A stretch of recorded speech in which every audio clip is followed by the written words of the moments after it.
Chers amis, Boker Tov, Beshem Hashem, Naaseh, Ve'natzliach. Nous sommes aujourd'hui le dimanche 16 avril et le 25 du mois de Nissan. Shiur acheté par Eliane Amar et Kara Bracha V'Asacha Bechol Madaseh Adea, qu'Akadosh Baruch Hu l'a béni sur tous ses chemins.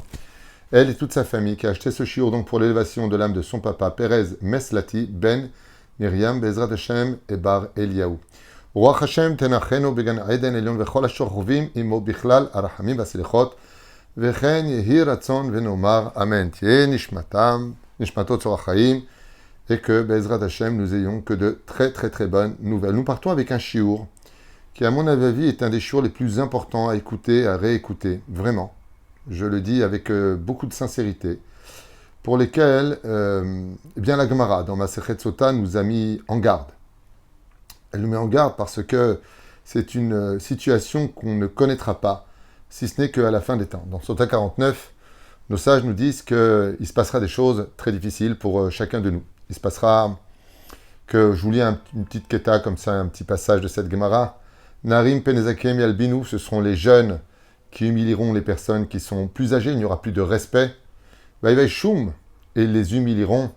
Ils leur diront, on est tous égaux, on est tous pareils, que ça parce que tu es plus âgé que moi, moins âgé que moi, je te dois rien. Plus de respect, comme nous on l'a connu à notre époque, où il y avait du respect pour les personnes âgées. Et les personnes âgées baisseront la tête, et ce seront à eux de maintenir le shalom. Ce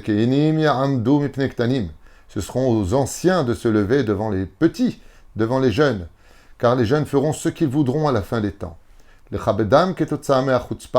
Ils seront obligés de les respecter, parce que le côté hautain, la chutzpah, le culot, si je peux me permettre de l'expliquer ainsi, sera tellement grand qu'il laissera bouche bée les personnes qui encore avaient de l'éducation de la génération précédente.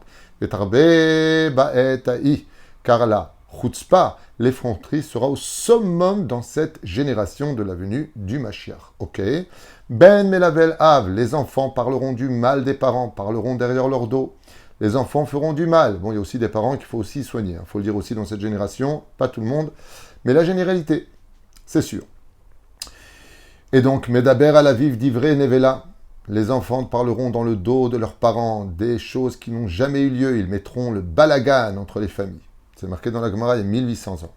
Bat kama heref ou legadef beima. Les filles n'auront plus de respect pour leur mère. Elles en arriveront à les insulter, voire à lever la main.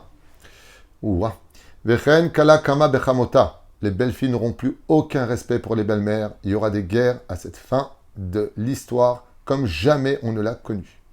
Et là, la phrase la plus difficile, même si de l'autre côté, il ne faut pas faire de généralité aussi de belles-mères qui font beaucoup de problèmes, qui se mêlent un peu trop. Il faut remettre les choses dans leur contexte. Là, on parle de généralité de ce qui se passera à la fin des temps où il y avait du respect. Ça veut dire les belles filles disaient bonjour, disaient au revoir, savaient se comporter, cachaient un petit peu des fois leur désarroi ou demandaient une discussion. Aujourd'hui, ce sera oui, j'ai pas besoin de toi, j'en ai rien à faire, tu mets plus les pieds ici, c'est carrément des guerres. Et regardez cette phrase qui est la plus dure de toutes, pour laquelle nous avons commencé un shiur vraiment très important. Oy veish anshe beto. Tes pires ennemis à la fin des temps, ce ne sera pas ton voisin, ce ne sera pas ceux qui sont à tes frontières, ce ne sera pas ceux que tu ne connais pas, ce seront les propres personnes de ta propre maison qui te mettront le balagan. C'est-à-dire que tu arriveras à te soigner très facilement des problèmes extérieurs, mais le nid dans lequel toi-même tu pensais trouver ton réconfort, c'est dans cette même maison que tu n'y trouveras pas le shalom. Peneador kepnea kelev, et cette génération sera tellement hautaine et tellement dans le déni qu'on sera comme des chiens. Qu'est-ce que c'est un chien? C'est un animal qui aboie après un homme, alors que l'homme fait juste passer son chemin. Son instinct animal le fait aboyer parce qu'il passe par un territoire que lui se retend en tant que chien, le devoir de protéger. Donc c'est l'instinct animal du chien qui est tout à fait normal. Mais pour les humains, c'est pas comme ça. Eh bien si. À la fin des temps, les humains aboieront comme des chiens. Par exemple, prenons un exemple stupide. Imaginez qu'une femme organise un Shabbat Ratan pour les autres. Imaginons, c'est n'importe quoi. Elle n'est pas de la famille directement, mais celle qui va tout organiser, bien sûr, gratuitement. Imaginez que non seulement elle n'ait pas de remerciement, qu'elle soit jugée, qu'elle soit critiquée dans le dos, qu'elle soit... Où est-ce qu'on peut aller? Plus que ça. Dor à ma chère que Dor Penakelev. Les gens aboieront comme des chiens, toujours à critiquer, toujours à relever ce qui ne va pas. Jamais Toda, jamais c'était bien. Il n'y aura que de la critique. C'est pas ce que je pense, ce que je vous lis. C'est dans la Gemara de Sota, même tête, un bout de bête, milieu de page. Hein. C'est pas de moi. Oy ve ish anshe beto. Les pires ennemis que tu auras dans ta vie, ce seront ceux de ta maison. Pene ador kepne kelev. Cette génération ressemblera à celle du chien. Shiu az panim.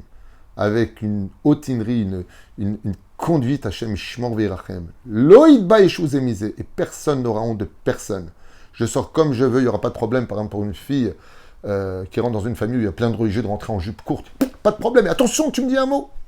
Personne ne yitbaeshu. Personne. Il n'y aura plus de honte. Yesh mefarshim shiu domin mamash lekelev. Haben eno mitbayesh me'aviv. Les enfants n'auront plus honte de leurs parents. Valmaj yeshlanu lishaen. Et qu'est-ce qui restera à faire dans cette génération? Les chaînes à la vinou chez Bachamim. Lever les yeux vers le ciel et dire sauf qui peut. Alors qui va régler tout ça? La réponse, on l'a lu. Eh oui, on l'a lu pendant l'Haftara de Pessah, entre autres. Inne anochi sholech elchem et Elia Hanavi, lev avot albanim velev vanim el avotam. Ce que viendra apporter la rédemption finale, c'est que le Hémet sortira et que les gens vont retrouver un esprit pur qui a été pollué par l'assimilation de 2000 ans, par les portables de nos jours, par tout ce que les informations nous donnent. On est devenu fou. On a perdu complètement la direction de l'objectivité, du Hémet, de la reconnaissance. Et malheureusement, je me suis vendu dans ma phrase. Parce que j'allais vous poser une question. Quel est le plus dramatique problème de ce qui a marqué ici? Qu'est-ce qui ne va pas ici? Vous avez compris, c'est l'ingratitude. Le plus grand problème que nous avons ici est basé sur le domaine de l'ingratitude. Le respect des parents est basé sur la gratitude. Encore une fois, chers amis, je le répète à chaque cours, je ne parle pas de certains cas de parents toxiques duquel on n'a pas d'autre choix que de s'éloigner. Je parle de généralité de parents normaux. Mais il y a de la gratitude, il y a des hauts, il y a des bas. Mais les problèmes sont tellement empreints d'amalgame, tellement empreints de difficultés dans la vie, qu'on cherche qui va être le responsable de ce qui ne va pas dans ma vie. Avec une maladresse et un manque d'objectivité qui va tuer toutes les relations d'une famille. Disloquées. Moi, ça me fait rire quand je vois des WhatsApp familiaux. On voit des photos, là, pas des photos, et derrière, ça parle. C'est très comique d'être soi-disant unis sur un WhatsApp et d'être désunis derrière ce WhatsApp. Alors sur ce, je vous invite à rentrer dans une étude très spéciale où on va revenir un tout petit peu sur la Haggadah de Pessah pour partager une étude volcanique, à mon avis, qui mérite vraiment d'être écoutée, réécoutée, partagée et repartagée. Quand on voit la Haggadah de Pessah que nous avons lue, du début à la fin, nous allons raconter les prodiges que l'Éternel a fait pour nous. Béat, Razaka, ou Bizroa, Netouya. Et d'un coup, dans cette Haggadah de Pessah, nous allons rentrer dans des marlokot, des Tanaïm, donc des opinions et divergences d'opinions, sur combien exactement il y a eu de coups, et quels étaient les coups. Et le plus extraordinaire, c'est qu'on nous dit que Kol Amarbe et Saper B'Yat Mitzrayim Arizé Meshubar. Plus tu raconteras, tu définiras les miracles que Dieu a fait pour toi, et plus tu seras digne de louange. Si on regarde bien ça, en se plongeant dans l'étude du Maharal, mais faut là nous l'omar Shifrosh et la Kadosh Baruch Hu. De quel droit nous donnons-nous de raconter des louanges de ce que Dieu a fait dans la Haggadah de Pessah, entre autres? Pourquoi? Donc compilé par la Knesset Agdola, vous savez que c'est la Knesset Agdola qui a commencé à nous imposer la Haggadah nous proposer la Haggadah de Pessah comme une tradition. Et ensuite, à l'époque des Tanaïm, les textes se sont rajoutés. Chez Nehemar, Kol Amarbe. Ok. Sharei Katouv. Par contre, quand on s'en plonge dans le Teilim Kouf Vav, verset 2, le roi David nous dit Mi yemalel givorot Hashem, yashmia kol teilato vechule vechule. Qu'est-ce que cela veut dire?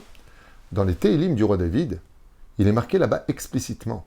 Qui peut se permettre de raconter les prodiges de l'Éternel? Qui? Comment est-ce que tu peux définir tout ce qu'a fait Dieu pour toi? Tu es au courant de tout, de ce qui s'est passé? Écoutez bien la suite, chez Efcharlanou le Saperzot, car il nous est impossible dans l'absolu de raconter tous les prodiges que Dieu a fait pour nous, comme on le dit d'ailleurs nous-mêmes. Anistarot Hashem Elokenu, Vaneglalot, Vaneglot Lanou, Vanenu Adolam. Il y a ce que l'on sait, ce que Dieu a fait pour nous, et encore, on ne sait que ce que nos yeux ont vu, ou ce que les autres nous ont raconté. mais on n'est pas au courant de tout ce que Dieu a fait pour nous. La reine, il est très difficile de vivre cette Agada de Pessah ou des louanges qu'on pourrait faire à Dieu dans l'absolu. Matzah shelo nuchal ha'amod ala gvura.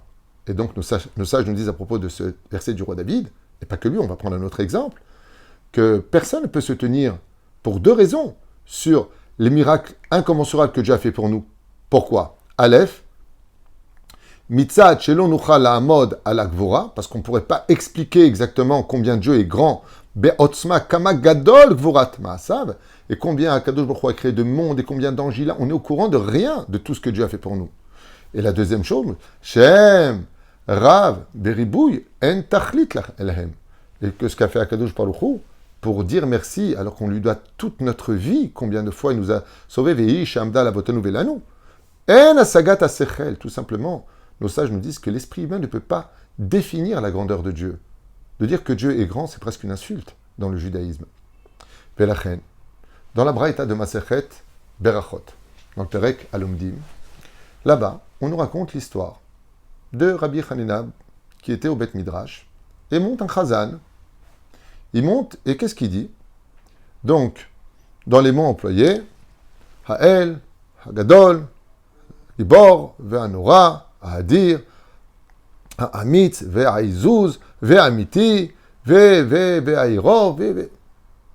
Et là, d'un coup, donc vous avez compris que ce chazan monte et il commence à dire, au lieu de faire comme nous on dit dans la Hamida, Akel, Agadol, Agibor, Vanora, ouais, il n'arrête pas. Et d'un coup, il s'arrête. Rabbi Hanina, il lui dit, ça y est, tu as fini de remercier Hachem, tu as fini de louer Hachem, c'est tout ce qu'est Hachem. Tu t'es arrêté, tu sais que Dieu a créé l'infini, donc tu ne dois pas parler à l'infini. Tu dois sortir même du contexte de l'infini pour commencer à t'approcher de tout le bien de ce que Dieu t'a fait sur terre. Amar le Rabbi Hanina, Zeu siyamta shifro shel kutsha berechu. Tu as fini de louer Dieu, tu t'arrêtes là seulement. Et donc, si tu poses la question, dans ce cas-là, pourquoi est-ce qu'on dit Elokenu, Hashem, Baruch ata Hashem, Elokei Avraham, Yitzchak Yaakov, Ael Agadol. Pourquoi on dit Ael Agadol? Parce qu'Avraham, c'est comme ça qu'il a appelé Dieu.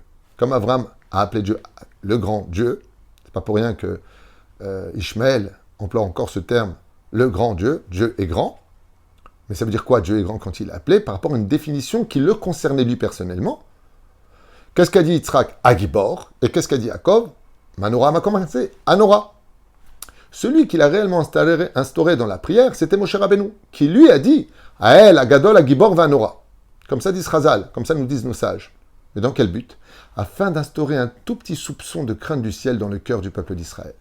Qui est quand même quelques mots qui soient dits, mais non pas dans l'intérêt de définir Dieu, mais de replacer les choses dans des sphirotes qu'on appelle Chesed, Givura, Tiferet, dans l'absolu, dans le domaine ésotérique. Ael, Agadol, c'est Chesed, parce que Dieu est très grand dans son Chesed. Hagibor, parce qu'il est Givura, il est puissance. Ve'anora, parce qu'il est harmonieux dans tout ce qu'il fait, que pour nous, on ne pourrait même pas comprendre. Que Dieu est capable de lire toutes les pensées de toutes les créatures du monde d'en bas comme des mondes d'en haut. On ne sait pas qui est Dieu. Mais la reine, si tu viens me dire, voilà, on le définit quand même dans la Hamida, tu dis non, c'était un but. C'était d'instaurer un peu de crainte et de respect dans le cœur des Juifs quand on parle de Dieu. Mais pas plus que ça. Qui misé, zeye domé. À quoi ça ressemblerait? Au sage de nous dire, c'est comme un homme qui était archi multimilliardaire. Imaginons qu'il possède des centaines et des centaines et des centaines de milliards en banque. Et quelqu'un dit, ah ouais, lui je connais, lui je peux te dire, il a au moins 100 000 $ en banque. Qu'est-ce que tu es en train de dire? Lui il a 100 000 $. Tu connais sa fortune, tu la connais pas. Alors pourquoi tu donnes une définition de combien il a? Parce que dans la réalité, entre 10 000 $ que tu viens de définir et les trilliards qu'il a en banque, tu es tellement loin du compte. Ainsi est le créateur du monde. Comment est-ce que nous, on peut dire dans la Galat Pessar ou dans Modim Anachnoular, comment est-ce qu'on peut remercier Hachem dans l'absolu? C'est presque de la chutzpah, alors qu'il est au-dessus de toute dimension. C'est ce qu'on va découvrir dans ce shiur. Écoutez bien jusqu'à la fin. Donc, comme on vient de le dire, qu'est-ce que tu es en train de dire que j'ai ou que j'ai pas? Est-ce que tu sais vraiment ce que j'ai? Dans le sens contraire aussi, ce qui est très vexant, c'est que très souvent les gens se font des idées par rapport à ce que leurs yeux pensent voir et leur esprit pense comprendre, et ils se permettent de déblatérer des choses sur le nom des uns et des autres alors qu'ils sont au courant de rien. Ah, ça va pour lui, il est parti en vacances. Il ne sait pas qu'il a fait un prêt à la banque, Sa femme était en dépression. Qu'est-ce qu'on parle? Mon Dieu, qu'est-ce qu'on se mêle? Shem Shimon Verachem. Alken, kol mataratenu, bagada shel Pesach, ou bekol shevar. Et c'est pour cela que le but, dans ce cas-là, de la Gada de Pessah, si on fait un sikoum, si on fait un résumé de tout ce qu'on vient de dire, bah alors pourquoi est-ce qu'on loue Dieu dans la Gada de Pessah et pourquoi est-ce qu'on remercie Dieu quand la Marbel est sa père, Bitiat Mitzraïm, plus tu vas raconter de ce que Dieu il a fait pour toi et plus tu es digne de louange. Pourquoi? Le but, Alken, Kol Matarat Hagada, tout le but de la Gada de Pessah et tous les remerciements du Birkat Hamazon et tous les remerciements de la Hamida et toutes les Seudat Odaya que nous faisons ne sont là que pour remercier Hachem comme une goutte d'eau qui tombe dans l'océan. C'est juste pour ne pas être fouillé Tova ingrat. C'est pour ne pas qu'on soit appelé des ingrats. Le fait de lire la Haggadah, de nous prosterner dans la Mida, Modim Anachnulach, de dire le Birkat Hamazon, Alachtzenu ve'al nahalat avotonu nodeh lecha, nous te remercions, nous te reconnaissons. C'est tout simplement pas pour louer Dieu. On ne peut pas commencer à louer Dieu. Et on ne peut pas s'arrêter de louer. Alors à quoi ça sert? De peur qu'on dise de nous qu'on est ingrat. Vous savez à quoi ça ressemble? Un jour, un enfant de 3 ans se retourne, alors qu'il est dans le salon. Il y a son père et sa mère. Et l'enfant qui était en train de jouer se retourne vers eux. Et il leur dit avec beaucoup d'émotion, « Papa et maman, je voudrais juste vous dire merci pour tout. » Alors, merci pour tout. De quoi, mon fils? Parce qu'on t'a acheté un jouet? Il dit non, parce que vous êtes des parents extraordinaires. Quand j'étais petit, je ne me rappelle pas de tout ce que vous avez fait pour moi. Je ne me rappelle pas de l'accouchement. Je ne me rappelle pas de la couche que vous m'avez changée. Je ne me rappelle pas quand j'ai failli m'étouffer et que vous avez été là pour moi. Je ne me rappelle pas de tout ça. La seule chose que je puisse dire, c'est un mot. Merci. Je sais que ce n'est pas grand-chose par rapport à tout ce que je vous dois. Mais c'est tout ce que je peux dire parce que si je commence à vous dire combien je vous dois, alors je ne m'arrêterai pas. Mais le fait d'entendre pour nous les parents juste « Waouh, Toda », ça va comprendre toute l'histoire. Juste ta guide, Agada, Toda. Ce qu'il y a d'extraordinaire dans le mot Agada, c'est que la traduction littérale veut dire pas simplement transmettre, dire, mais ça veut dire aussi légende. Comment on dit une légende en hébreu? Agada. Et vous savez pourquoi? Parce qu'une légende, c'est une chose qu'on sait qui a existé, peut-être. Alors, ça existait ou c'est peut-être? Réponse, ça existait, c'est sûr, mais on n'est pas au courant de tout. Donc, c'est juste une agada. Parce que si tu crois qu'en disant que Dieu, il est venu avec une main forte et un bras étendu, et que voilà, il n'y a eu que 10 plaies, il y a eu ça, mais tu es loin du compte. Tu es loin, loin du compte. Combien de miracles ont eu lieu dans chaque plaie, à l'intérieur de chaque plaie? Combien de mondes supérieurs, parallèles ont été ouverts dont tu n'es même pas conscient? Qu'est-ce que Dieu te doit aujourd'hui pour te libérer? Rien. C'est toi qui lui dois tout. Et la seule chose au monde, parce que quoi qu'on donne à Dieu, ça lui appartient déjà. Tout lui appartient. Il y a une seule chose qu'on peut lui donner de nous. C'est la reconnaissance.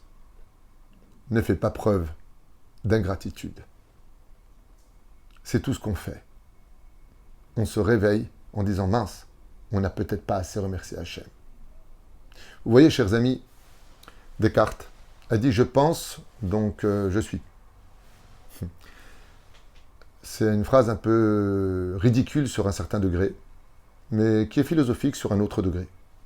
Parce qu'une chaise existe et elle ne pense pas pour autant. Donc si je pense, donc j'existe. Donc tout ce qui existe et qui ne pense pas n'existe pas. Et pourtant, c'est pas ce qu'on voit. Donc ça se discute. Non. Dans la Torah, vous savez, c'est extraordinaire ce que vous allez entendre. J'espère que je serai à la hauteur de vous transmettre un enseignement de nos Chachamim. Chez nous, c'est « je reconnais, je sais dire merci, donc je suis ». La première parole que dit un homme et une femme, un enfant ou une enfant, dès qu'il ouvre les yeux le matin, tout le monde le sait. « Modé ani lefanecha ». Alors vous allez apprendre un chidouche. C'est parce que tu as dit « Modé », je reconnais, je te remercie, que tu peux être « ani lefanecha ». Car « je suis » en hébreu n'existe pas. On ne peut pas traduire le mot, les deux mots « je suis ». Ça n'existe pas. C'est « ani ». « Ani » ça veut dire « je ». Donc il n'y a pas de « suis ». Parce qu'on n'existe pas. À quel moment on peut commencer à exister? Modé, virgule, ani lefanecha.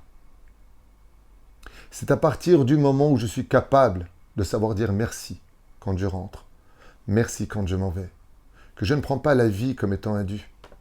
que j'ai de la reconnaissance vis-à-vis de tous ceux qui m'ont rendu même un petit service. Au lieu de constamment critiquer, juger, condamner. Ah blabla. Tagit Toda, chez Baruch Hashem. Non. Quand est-ce que tu commences à exister dans la Torah? Celui qui a de la reconnaissance, lui mérite de vivre. Lui mérite de laisser un nom. Lui mérite Akol. Akol. Et ce qu'on vient faire pendant la Gadat Pesach ou notre Amida, quand on fait Modim Anachnulach, ou toutes les prières dans lesquelles le mot « nous te reconnaissons, nous te remercions », ce n'est rien d'autre que l'histoire de l'enfant de 3 ans qui dit à ses parents « Toda, Toda pour tout, parce que je suis heureux, parce que vous m'avez mis au monde, parce que j'existe, et vous y êtes pour beaucoup. » Ça te donne le droit d'exister. C'est pour ça qu'au-dessus de « Anochi Hashem Elokecha », vous avez en bas le 5e des commandements. Juste en dessous Dieu, pas de l'autre côté. Chabed et avicha et imecha. Honore ton père et ta mère. Pourquoi les honorer? Parce qu'ils ont passé une nuit ensemble et qu'ils m'ont fait? Non. Parce qu'il y a encore beaucoup de choses que tu ne sais pas. Tu sais, quand tu étais un bébé, là-bas, s'ils n'avaient pas été là, tu aurais peut-être chuté de la commode. Tu te serais peut-être étouffé dans ton vomi, mais ça, tu t'en rappelles pas. Combien tu serais prêt à donner pour vivre à un médecin aujourd'hui? Combien on entend toute la journée dans les radios? 300 000 $ une opération, il faut absolument le sauver. Toute ta vie, tu la dois à tes parents, à tes beaux-parents qui t'ont donné le plaisir d'être avec cette femme que tu aimes tellement. Encore une fois, chers amis, je ne parle pas des parents toxiques, beaux-parents toxiques, belle-fille toxique ou beau-fils toxique. Je ne parle pas de ça. Je parle de gens normaux. On parle de gens normaux. Oui, Toda, tu es Ben Adam. La situation sera tellement grave dans l'ingratitude à la fin des temps que seul le prophète Eliaou pourra régler le problème. Levavot albanim velebanim. Vous savez pourquoi?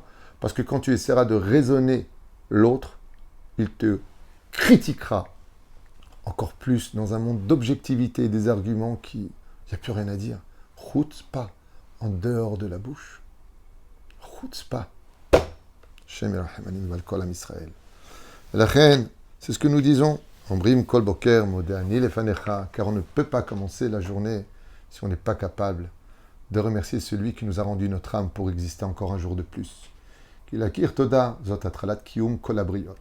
Et au sage de nous dire, celui qui a de la reconnaissance vient d'avoir la base du fondement même de toute l'existence de la création du monde. Comme le Perek Shira, où tous les animaux remercie Hachem, les baleines chantent en l'honneur de Dieu.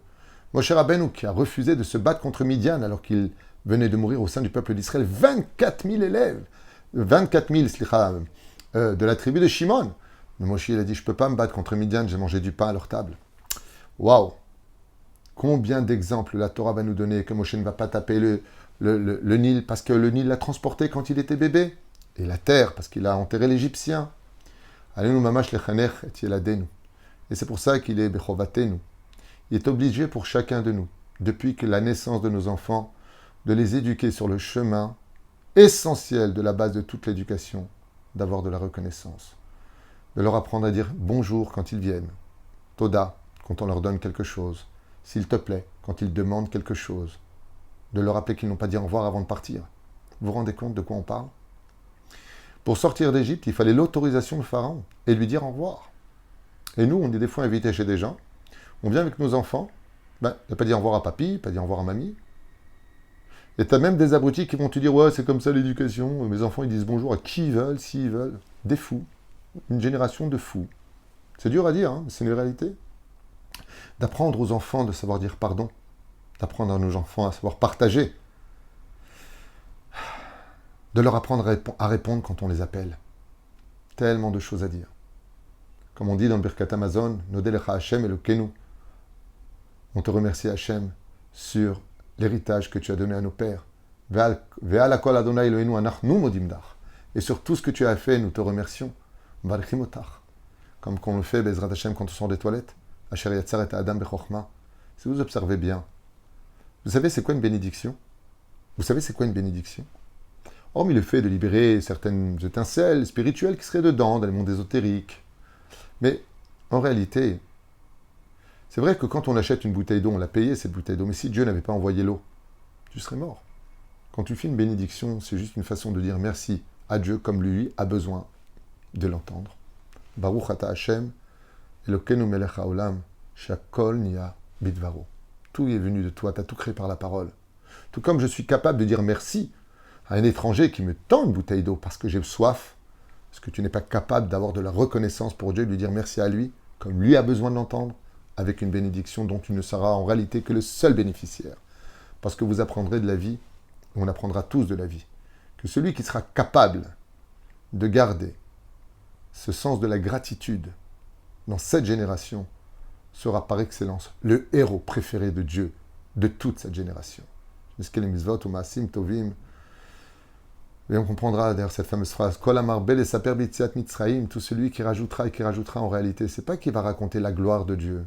Dieu connaît sa gloire, tout le monde le loue, tout le monde sait qui il est, Dieu est aimé même des nations du monde. Non. C'est comme quelqu'un qui vient et qui dit je sais que je t'ai déjà beaucoup remercié, que je vais peut-être te saouler, mais merci beaucoup. Vous savez, quand vous invitez quelqu'un à Shabbat chez vous, et qu'en partant, il vous dit merci. Très belle conduite, tout s'est très bien passé. Le lendemain matin, vous recevez un coup de téléphone et c'est la personne qui vous appelle. Pas pour vous demander quelque chose, mais pour remercier une fois de plus. Vous l'invitez à un mariage, une bar mitzvah. Il vous renvoie un message en vous disant « Maman, c'était très bien, merci beaucoup ». Ça ne nous fait pas du bien. Alors pourquoi on n'arrive pas à le vivre avec les autres? Et la Torah nous dit qu'il n'y aura que Dieu qui pourra aujourd'hui ramener le raisonnement de ce que nous, on a vécu à une époque qui était tellement logique pendant toutes les générations. Il y avait du respect. Il y avait de la compréhension. Quand on avait tort, on savait dire « j'ai tort ». Aujourd'hui, c'est celui qui a tort qui a raison. Et c'est celui qui a raison qui doit s'excuser. Nous sommes dans un monde très difficile. Mais la Torah est là justement pour nous récupérer de toutes ces erreurs commises en espérant que ce shiur ne sera pas simplement écouté, mais qu'elle provoquera chez nous un changement quelque part sur notre façon d'exister. Kol Tov et Shavua Tov.